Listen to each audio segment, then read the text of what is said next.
Magandang hapon, mga batang Sampaloc. Alam nyo, taon-taon, lagi na lang tayo nangangamba.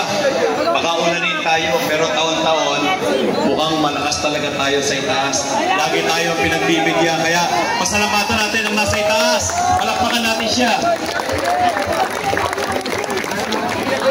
Gusto ko lang, maikli lang, ibalik kung paano nabuo ang isang magbola o magdroga. 30 years ago, nung si JTB ay nabigyan ng pagkakataong maging barangay kagawad sa edad na 23, sabi ko sa chairman namin, Chairman, magpaliga tayo kasi yung mga taga sa atin nakikilaro. Yung mga taga sa atin dumadayo pa. Ano ba, meron tayong puno ng akasya dyan, papagawa tayo ng basketball court, half court lang, magpalaro tayo sa atin. Sabi ng chairman ko, sige, kagawad, simulan mo. Anong itatawag natin sa paliga natin? Sabi ng mga kagawad na kasama ko, hindi, Barangay 438 Basketball League. Hindi, pangalan ko, sabi ng kagawad na mas matanda sa akin dahil siya sa sports. Ang committee ibinigay sa akin, Committee on Ethics, alaws na alaws. Sabi niya, hindi, kagawad, Boy Morales, Kap. Hindi, ganito na lang, para walang pagtatalunan, walang nakikinabang na isa sa atin, tawagin natin itong palaro, simple lang, may mensahe, may advokasya, gawin nating magbola, wag magdroga. 1994 yun, half court lang.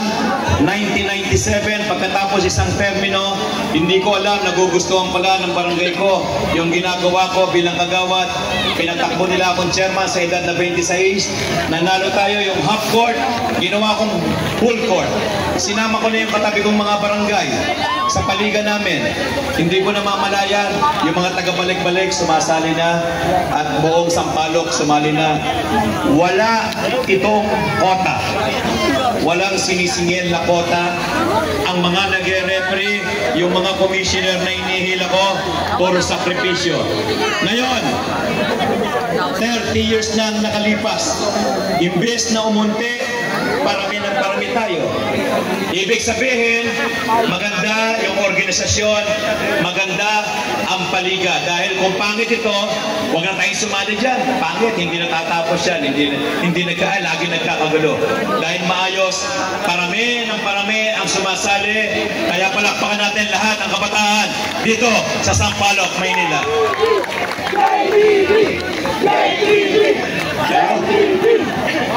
Nabanggit na, dahil 30th season to, ang papremyo ni JTB at ng mga commissioners sa magcha-champion, 10,000 sa champion, 5,000 sa runner-up. Sabi ni Vice Mayor Chiatienza, JTB, magdadagdag ako ng 20,000 sa champion at 10 sa runner-up. Tama ba yun, Vice?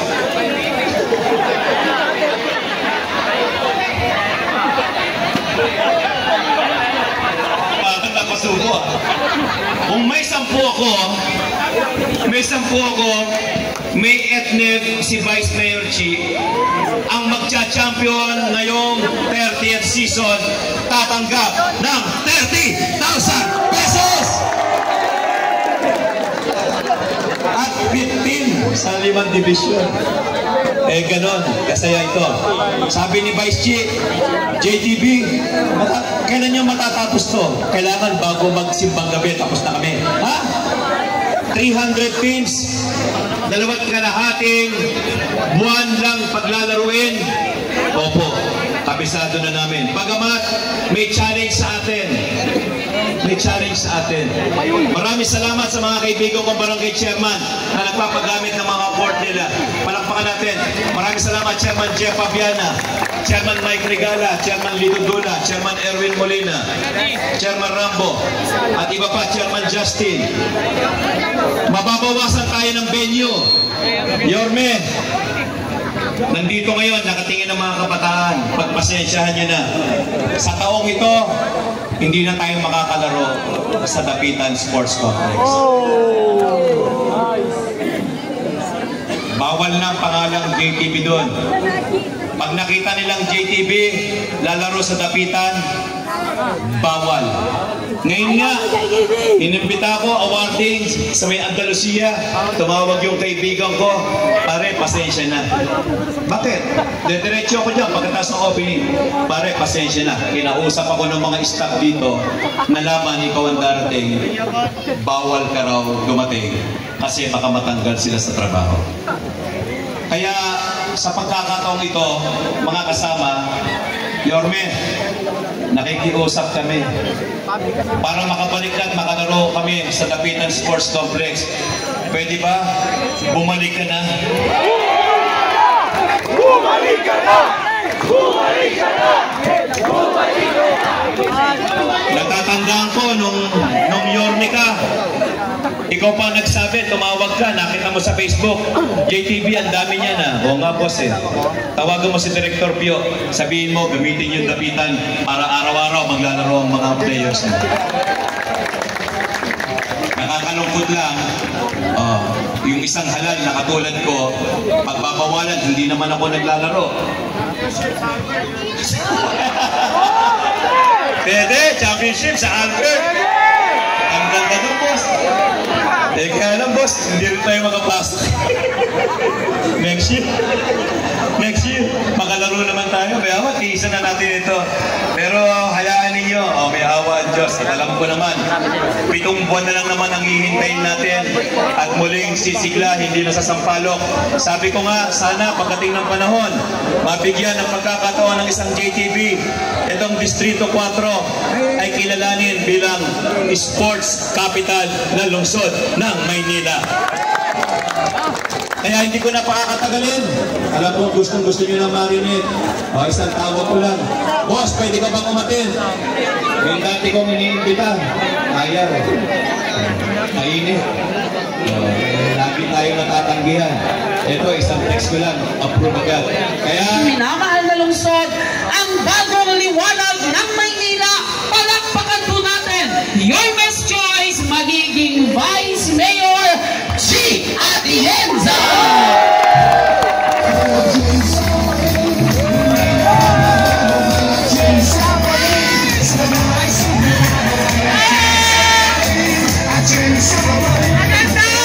Magandang hapon sa inyo.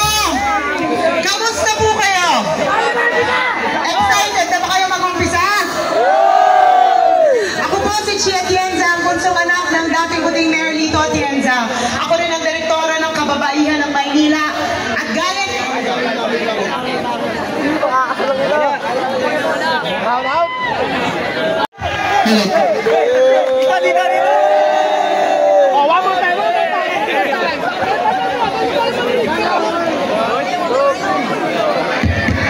Hello, ayan.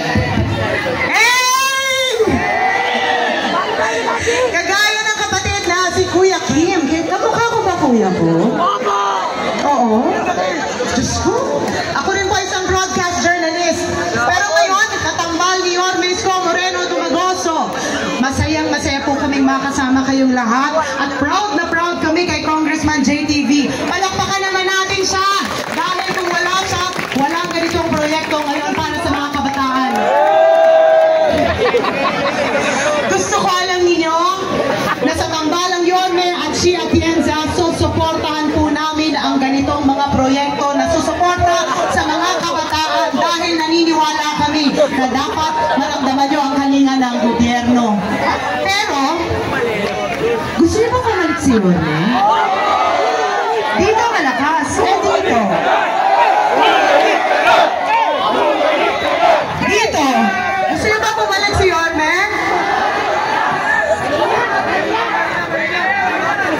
Tayo ulit! Bumalik ka na! Bumalik ka na! Dahil dyan,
Nandito lamang kami at huwag kayong mag-alala dahil babalik na siya.